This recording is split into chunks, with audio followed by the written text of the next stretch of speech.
Hey everyone, and welcome to our Warehouse Management video training, session number 4, SAP Business One Data Configuration. Resolv WMS works with a lot of the standard SAP Business One setup fields, such as bin locations, warehouses, item master data, fields like barcodes, units of measure, cycle count codes, etc., as well as some new fields that our add-on will create. This session will go over a lot of the required SAP data needed to run WMS effectively. The first SAP screen we're going to look at here is the warehouse setup screen. You can see here that we have added our own Resolv tab that has different fields and different settings for multiple modules that are in the Resolv suite. Since this video is WMS, we'll obviously just focus on the WMS configurations. And there's really two settings in here related to WMS. One is the in-transit warehouse checkbox. So if you are going to be utilizing the inventory transfer request process that we have in Resolv WMS,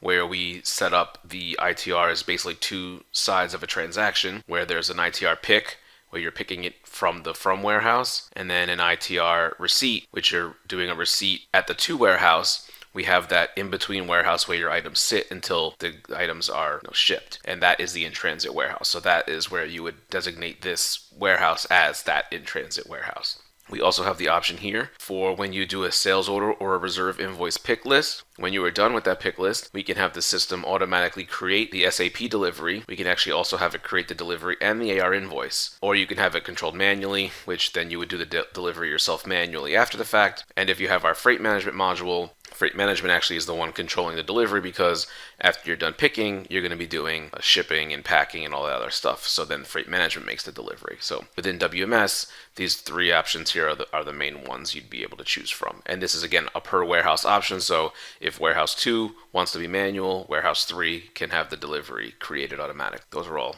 per warehouse settings. And moving over to the SAP standard tab of bin locations, we will utilize certain settings in here, mostly the receiving bin settings and the auto allocate on receipt settings. These kind of come into play when you're doing receiving transactions on the WMS mobile. We will suggest defaulting in receiving bin based on these settings here you'll find here. And again, these are per warehouse settings, so they can differ.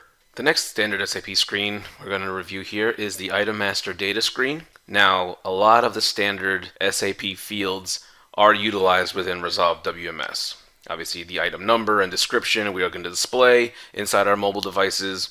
We are going to respect any of the barcodes, and even on a per unit of measure basis. So if you've got barcodes for not just eaches, but for all of your different units of measure, we will respect those when you're scanning. So if I scan the each barcode, it will consider that I'm only scanning a single or an each, however you define that in your item.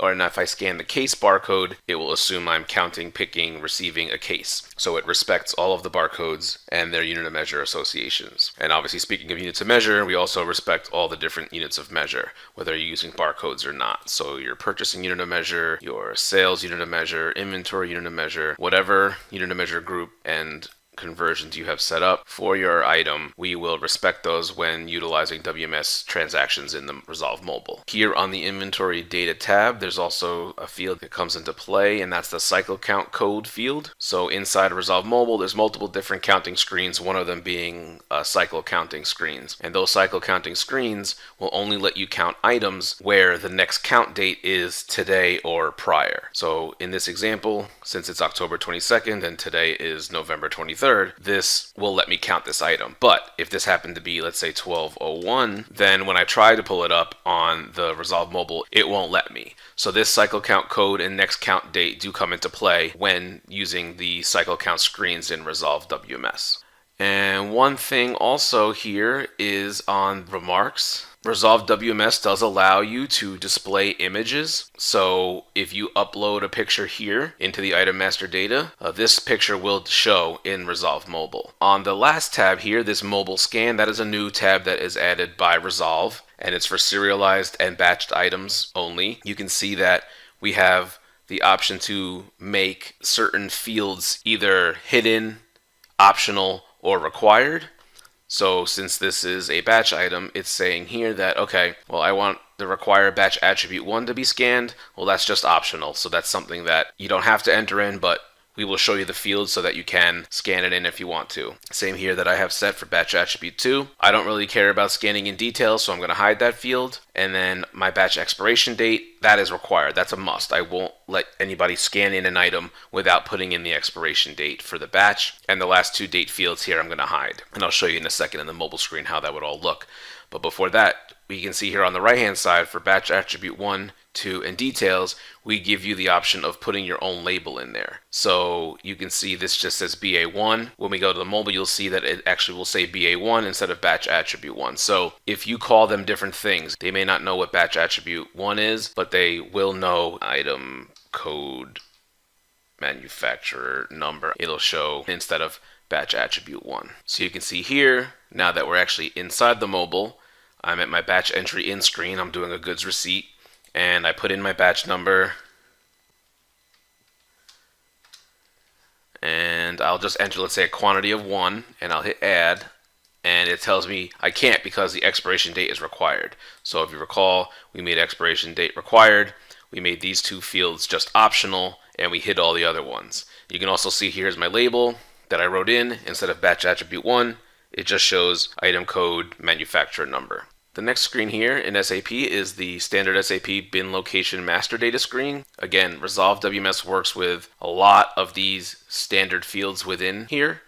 So for instance, if you've got the barcode field for the bin, we will respect that. So inside Resolv Mobile, if you scanned something that said O2 REPL1, it would be able to be pulled up, but you could also use this barcode field if you had your own bin barcodes that you want to use instead. So we'll respect that when scanning as well as the bin code. We also utilize the minimum quantity and maximum quantity when using replenishment, where the system will suggest that items in what we call a replenishment source bin, which you can see this is one of our checkboxes, show me all the bins where my item is below minimum or below maximum, and then if that bin has items in it that can be replenished by these replenishment bins, it will suggest to bring the item up to maximum quantity. So the Minimax is a helpful utility for our replenishment process. We also respect all of these different restrictions. So if you wanted to say this is only for our batch item from before, then any transaction I try to do into this bin, if it's not for this item, it will stop me in Resolv Mobile. So I won't be able to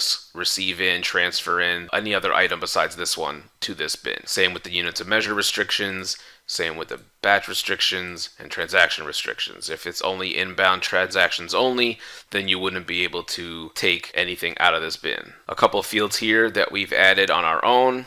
The 2 main ones here that have to do with WMS are replenishment source and staging bin. A replenishment source, as we kind of just described, the replenishment source bin is kind of like your overstock bin. When your pick bins fall below minimum quantity or below maximum, then we will suggest taking items from the replenishment bins and move them over to the picking bin. So it's kind of more of a proactive replenishment versus just being, reactive when you find out and you got to pick something. Oh, where's this item? It's not in the bin anymore. I have to go find out where the overstock is. That's not an efficient way of doing a bin replenishing. You want to be proactive and go to our replenishment screen and say, show me which bins are below min or below max and where I can get the overstock from so I can refill my pick bins. The next standard SAP screen that we utilize is the Employee Master Data screen, in conjunction also with the SAP User screen. They kind of tie together. So my Employee Master Data record, this employee code number, is going to be the number that I use to log into Resolv Mobile. But obviously the Employee Master Data doesn't have a password itself and doesn't have a license itself. It's just an Employee Master Data record. So the Employee Master Data record needs to be linked to an SAP user code. And then within here, I've got obviously my password and options for super user or not super user. Again, we're utilizing these same fields in standard SAP for Resolv Mobile. So my employee code again is 5. That's how I'll log in.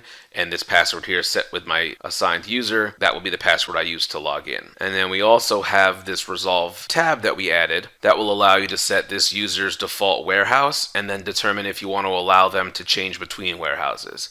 So in this example, I've got the O2 warehouse set as my default, If I only wanted to allow this user into this one warehouse, then I would make sure this box is not checked. So it would default this warehouse for them, and then they would not be able to change or switch between warehouses. If this box is checked, then I'm able to have access to all the WMS databases. So that's what those two new options do here. We've also got a default report printer and default label printer. As you may see in another video, you can set up different printers and reports for different functions in WMS.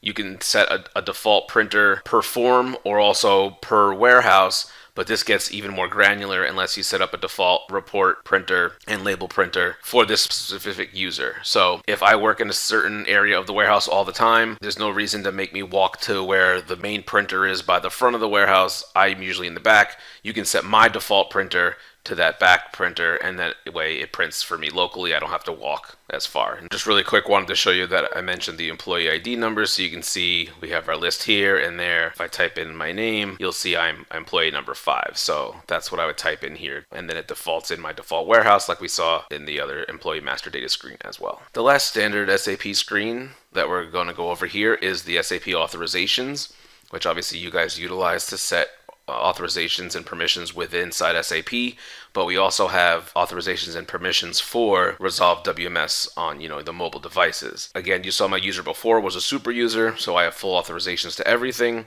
But if we take this other user here and we come down here to user authorizations, you can see all of the Resolv module authorizations. We come down here to mobile, and we've got two main sections. We've got the mobile actual configuration screens from within SAP you can give authorizations to, which we'll look at in a later video. And then we have this employee security section, which basically allows you to show or remove each menu or individual screen per menu for each warehouse employee. So if you look, for example, right now, this employee has various authorizations. So I have no authorization to analytics or counting, or license plates, or printing, production. The only thing I have authorization to at the moment is inventory, which I have full authorization to, which gives me authorization to all these screens. And then in picking, I've got authorization except for a couple of these screens here I've removed. So I don't have SO picking and I don't have all picks, but I do have the others, which we'll be able to see once we log in. So you see if we log in, remember my user Ian was 5. You can see that I have all of the different menus, and within those menus I have all of the different submenus, all pick, sales order, everything that we have. And if I log back in as the IND user, you will see that I only have access to the two menus I gave authorizations to. So inventory, I have all of the screens, but if you recall back in picking, I took away these SO pick and the all pick, so I only have these other screens. So that's how we utilize the SAP authorization screen, but within our own module, we add our own authorizations that you will use to either, again, take away or give permissions to your individual warehouse employees. So that wraps up our video on what standard SAP screens and fields Resolv WMS utilizes. If you need any additional information on what the SAP configurations do, you can check your standard SAP documentation, or if you'd like more detailed explanations of what they do within Resolv, as well as what our new Resolv added fields do, you can simply check out our Resolv Management Warehouse User Guide. Thanks, and we'll see you next video.